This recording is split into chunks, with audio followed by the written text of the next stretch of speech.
अगर आपको कहानियाँ सुनना पसंद है तो हमारे चैनल को सब्सक्राइब करके घंटी का बेल आइकन दबाना ना भूलें। दोस्तों, इस कहानी को सुनने के बाद आप हमारे चैनल में जाकर हमारी पिछली कहानियों को भी एक बार ज़रूर सुनें, क्योंकि हम आपके लिए एक से बढ़कर एक कहानियाँ लाते रहेंगे, तो आप हमारी कोई भी कहानी मिस ना करें। जयंती अब बूढ़ी हो चुकी थी।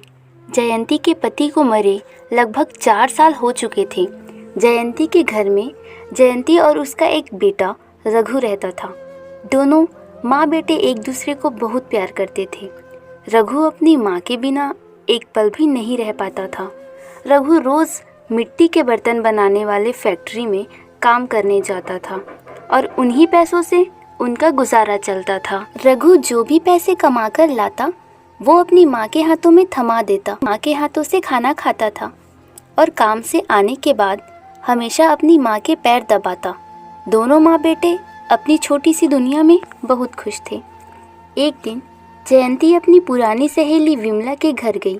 इतने सालों बाद जयंती को देखकर विमला की आंखें खुशी से भर आई। विमला ने जयंती को गले लगाया और अपनी बचपन की यादें ताज़ा की। जयंती के आते ही विमला ने अपनी बहू प्रभा को पुकारा। अरे बहू, सुनती हो? देखो हमारे घर कौन आया है।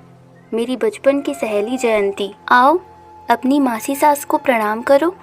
विमला की बहू प्रभा जयंती को प्रणाम करती है और कहती है, प्रणाम मासी जी, आप दोनों बातें कीजिए, मैं आपके लिए चाय नाश्ता लेकर आती हूँ। विमला की बहू को देखकर जयंती ने विमला से कहा, अरे वाह विमला, तेरी बहू तो बहुत ही सुंदर और सुशील है, तेरे तो भाग खुल गए। तभी विमला ने जयंती से कहा, अब देखना जयंती, मैं भी अकेले घर में काम करते करते थक जाती थी और मेरे बाद कोई तो चाहिए घर को संभालने वाला। अरे मैं तो कहती हूँ तू भी अपने रघु की शादी करवा दे। भगवान का बुलावा आने से पहले नाती पोते का मुंह देख ले। जयंती ने विमला की बात में गौर किया और कहा, चल ठीक है, रघु भी आता होगा, मैं घर चलती हूँ। इतना कहकर जयंती अपने घर चली गई। घर जाने के बाद जयंती ने रघु से शादी की बात की।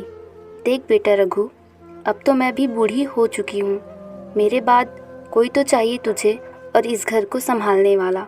मेरी मान, तू शादी कर ले बेटा। घर में बहू रहेगी तो रौनक आएगी, बच्चों की किलकारी से घर गूंज उठेगा। रघु ने अपनी माँ से कहा, अरे माँ तुम भी ना, नहीं करनी मुझे शादी, मैं अपनी माँ के साथ बहुत खुश हूँ। जयंती ने रघु को शादी के लिए ज़िद किया। जयंती के ज़्यादा ज़िद करने पर रघु को शादी के लिए हाँ करनी पड़ी। रघु ने कहा, ठीक है माँ, तुम जिससे कहोगी मैं उसी से शादी करूँगा। जयंती ने पंडित जी से रघु के लिए लड़की ढूंढने को कहा। पंडित जी ने जयंती को नैना नाम की लड़की का फ़ोटो दिखाते हुए कहा, ये आपके रघु के लिए बहुत अच्छी रहेगी। जयंती को नैना बहुत पसंद आई। उन्होंने नैना के परिवार वालों से शादी की बात आगे बढ़ाई और एक अच्छा सा मुहूर्त देखकर रघु और नैना की शादी करा दी। नैना के घर आने से जयंती की मुरझाई हुई बगिया खिल उठी।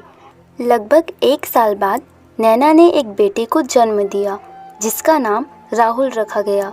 धीरे धीरे जयंती और रघु की दूरियां बढ़ती गई। रघु अब अपनी माँ जयंती से ज़्यादा अपनी पत्नी नैना और बच्चे में व्यस्त हो गया। वो अब घर आने के बाद ये भी नहीं पूछता कि उसकी माँ ने खाना खाया या नहीं, लेकिन जयंती अपने बेटे बहू को खुश देखकर बहुत खुश होती।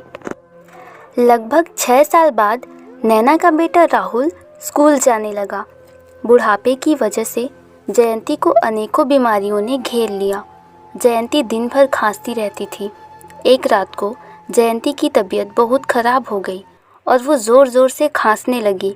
जयंती की बहू नैना गुस्से से जयंती के कमरे में आई और बोला, क्या माँ जी, एक तो मैं दिन भर घर का काम करती रहती हूँ, राहुल को संभालती हूँ, अब जब रात को मैं सोने वाली हूँ तो आपकी खांसी शुरू हो गई। जयंती ने कहा, माफ़ कर दो बहू, तुम जाओ आराम करो, अब मैं नहीं खांसूंगी। थोड़ी देर बाद जैसे ही नैना अपने कमरे में सोने गई, तभी जयंती की खांसी फिर से शुरू हो गई। डर की वजह से जयंती अपने मुंह को तकिए से बंद करने लगी, लेकिन इसके बाद भी उसकी खांसी रुकने का नाम ही नहीं ले रही थी। नैना ने गुस्से में रघु को उठाया और कहा, तुम तुम्हारी माँ को आउट हाउस में सुलाओ, वरना मैं बाहर जाके सो जाऊंगी। रघु अपनी माँ के पास गया और कहा, माँ ये सब क्या है? बेचारी नैना थक चुकी है, वो सो नहीं पा रही है, आप आउट हाउस में जाकर सो जाइए। बेचारी जयंती घर के बाहर आउट हाउस में जाकर सो गई। अपने बेटे रघु का ऐसा बर्ताव देखकर जयंती दुखी होकर रोने लगी। जो बेटा मेरी छींक आने पर भी परेशान होकर मुझे अकेले छोड़ता नहीं था, आज उसी बेटे ने मेरी खांसी की आवाज़ से परेशान होकर मुझे बाहर सुला दिया। अगली सुबह नैना ने रघु से बहुत सारे मिट्टी के बर्तन मंगाए। रघु के पूछने पर नैना ने कोई जवाब नहीं दिया। अब रघु मिट्टी के बर्तन ले आया। जयंती पूजा करने के बाद खाना खाने किचन में जाकर थाली में खाना निकालने लगी।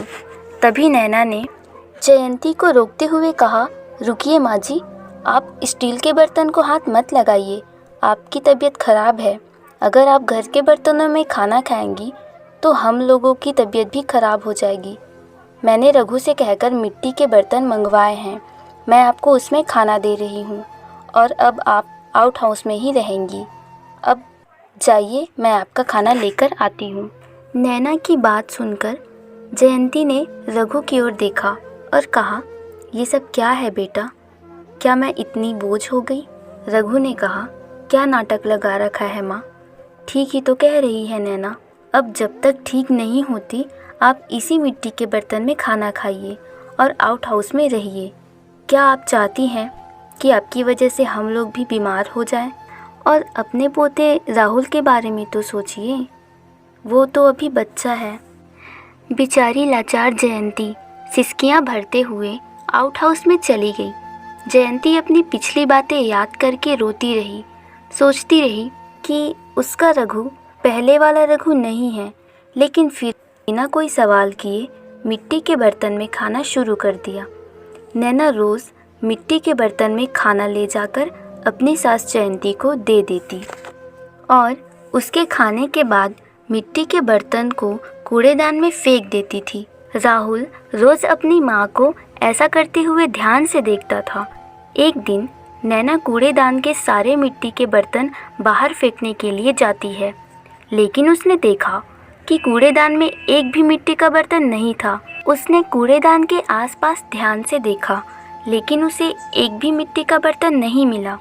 वो सोच में पड़ गई कि आखिर ये मिट्टी के बर्तन गए तो कहाँ।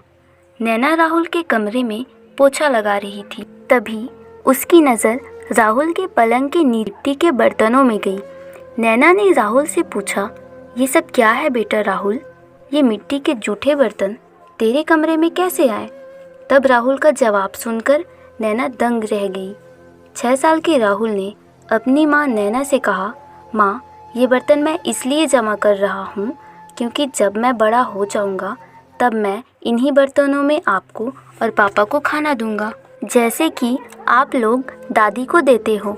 नैना राहुल की बात से हैरान हो गई और उसे एहसास हुआ कि वो जो कर रही है उससे जयंती को कितना दुख होता है।